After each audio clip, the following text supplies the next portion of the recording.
All right, start with the exterior. So the paint's a cream white. I don't have the paint code off the top of my head. It's under the engine bay, but I believe this is a repaint of the original color based off of some body work that I'll show you. Overall, body's, in really good condition. It's kind of what's underneath on the frame and whatnot that's gonna need a full restoration. So the body lines are all original except for these fenders here. These are, you can see some Bondo or feel some Bondo in there. So these fenders have been kind of rolled out and then filled in. It's actually a really clean job. There's some guys who've said it doesn't even look modified, it looks factory. So yeah, so and here you can see I've removed the tail lights. There are no replacements, so I will be taking the tail lights and essentially making new tail lights. And I'll show you kind of what I'm talking about here. So taillights aren't in bad shape, but they're all faded. They've got kind of spider web cracking. The seals are all gone. They're separating. I can almost separate it now with my finger there. So water was getting in, so I'll probably redo those, make them LED. You can see the trunk here.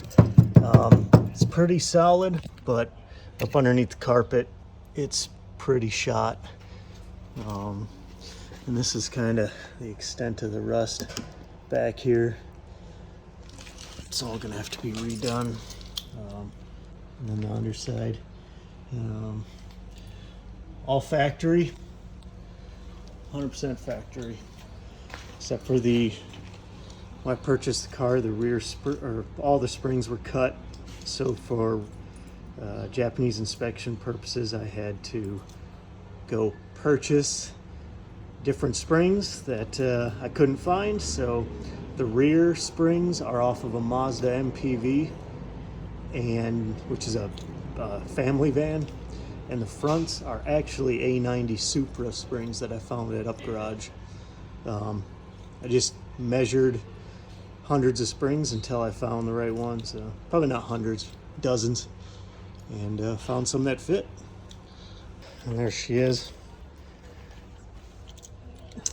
So as you can see, Toyota, Yamaha. So Yamaha and Toyota, they've been kind of working together for quite a long time.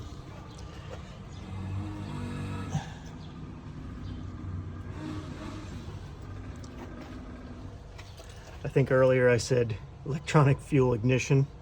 I was an idiot, electronic fuel injection, bone stock.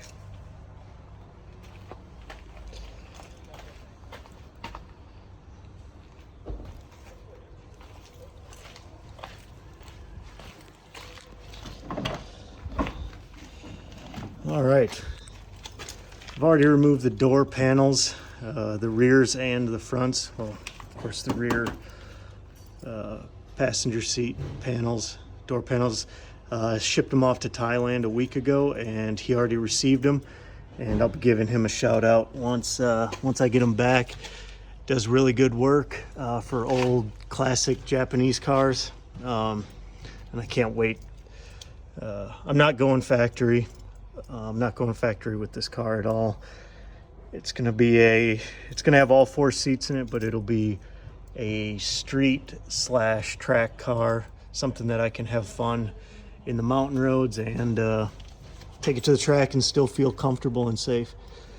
The seats, I'm gonna keep the stock seats. I'm just gonna get them redone. I'm gonna send them off. There's a company right up the road that I'll be shipping them out to. Probably gonna do leather on the outside and then maybe replicate this factory fabric there in the middle. But I've already unbolted them. Just gotta get up there and get them, get it scheduled. So the dash, unfortunately, it's got some standard cracks.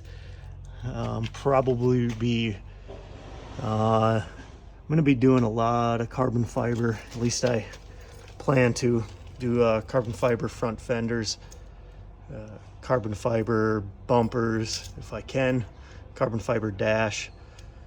Because I can't find any parts, why try to keep this thing factory? If anything breaks, I'm not gonna be able to find it again. So I know some purists probably aren't gonna like that, but oh well. At the rear quarter windows here, they roll down, which is pretty cool.